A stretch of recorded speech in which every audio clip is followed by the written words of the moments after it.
Hello, everyone. Liz at the Warehouse community, Facebook community, had a question, and I'm gonna try and answer with this short video. So, Liz's question is: Los archivos históricos de Monterrey, the online searchable database. She's asking, does anybody have a suggestion on how to use it? Well, with this short video, my intention is to try and explain to not just Liz, but to everybody the options that you have and how to do proper search on the Archivos Históricos de Monterrey, and I'll give you some valuable tips, hopefully, that you can implement so you can find your ancestors. So keep on watching. Hello, everybody. This is the website for the Historical Archives of Monterrey, Los Archivos Históricos de Monterrey. In this video, I'm gonna quickly show you how to search for somebody. But let me just warn you, you're only going to be very effective with searches that are below the 1800s. After the 1800s, I haven't searched for any of my ancestors, and I haven't found anyone after those dates. So I'm going to show you how to use it. All you have to do is just type in your ancestor's name where it says here, palabras claves, which is the keywords. And I'm going to type in Diego de Montemayor because I know that there's many documents about him.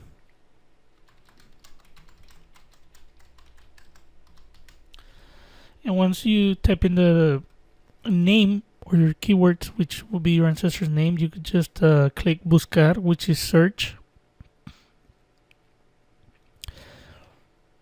And while we wait for the search to come back, if you know a place of your particular ancestor, you may want to enter it there.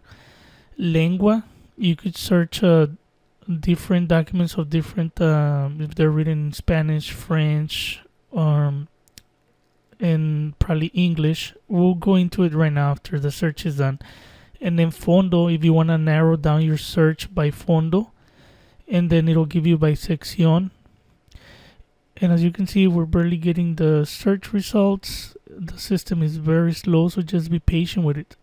As you can see, this is one page, and I believe it's 50 documents that are there, and then there's a total of 8 pages. So as you can see, there's a lot of results, and it'll give you here, you could get an idea of the year that the document was written. And then here you just get a description of the document, and to look for a particular document you actually click ver, which is view. And what's really neat about this, you could click here, select everything, and you could click on imprimir, which is print, and it'll print everything for you. Now if you have a PDF printer, well, that's awesome because it'll print it as a PDF. You don't have to be wasting your paper. So now we're gonna go back. So as you can see, there's a lot of results, and this is where this comes in handy. Lengua, español, francés, inglés, nahuatl, o otra. If you put español, it'll narrow them down. Also da fondo, Ciudad Metropolitana Capital de Nuevo León, Villa de Cerralbo, which if I were to type Diego de Montemayor again in Villa de Cerralbo, I would totally get less documents.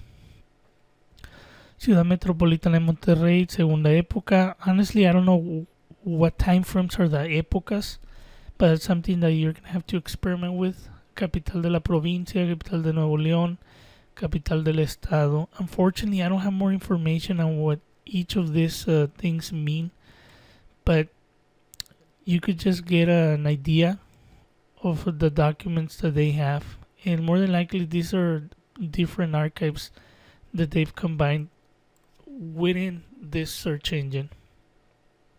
So this is another way you could narrow down the results.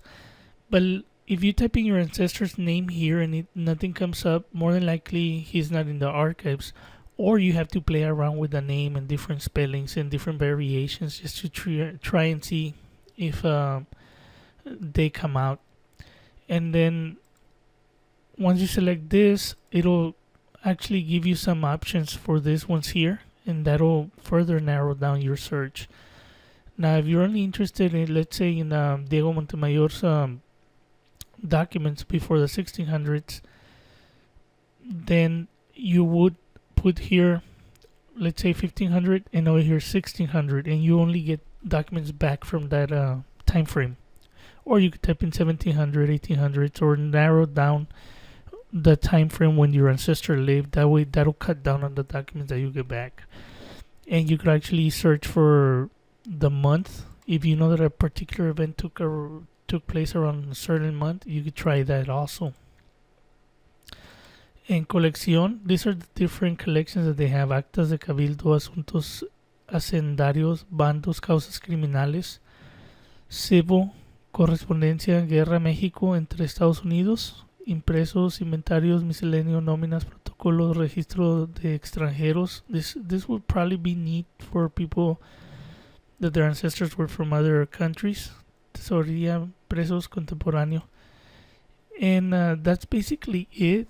Unfortunately, if you type in your ancestor's name and he doesn't come out, more than likely there's nothing about him. But keep in mind, this is for older documents. It's not for the more recent ones.